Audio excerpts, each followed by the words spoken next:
I'm Pauline Mwangi, and I was working a shift at Kenyatta National Hospital Accidents and Emergency Department.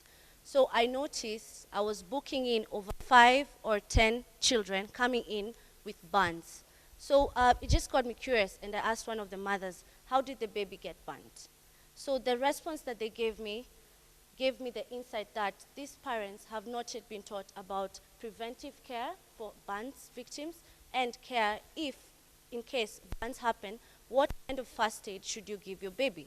So I came up with the concept SCARD.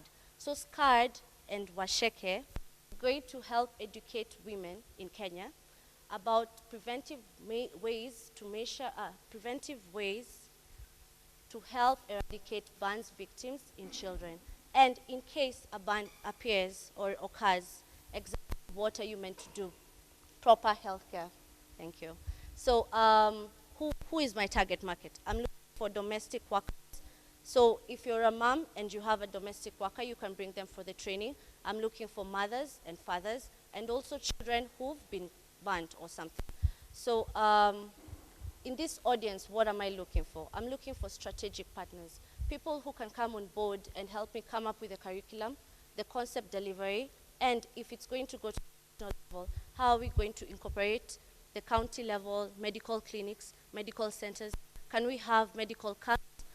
Can have an outreach and have people come and we can educate them on burns. So who are my partners? I'm partnering with Kenyatta National Hospital Nursing Department. So I'm going to use the nurses who are specialists in burns to actually deliver the training. And who else are my partners? St. John Ambulance. So they're the people who are going to deliver the first aid training.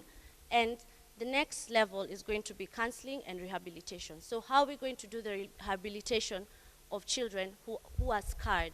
So we look for strategic partners again, which can be surgeries or American or I don't know, any other country who have like Operation Smile. They normally correct cleft lips, yes? So like Operation Smile, if there is an outreach out there that can come and help us and we can rehabilitate children who've been burnt. And thank you.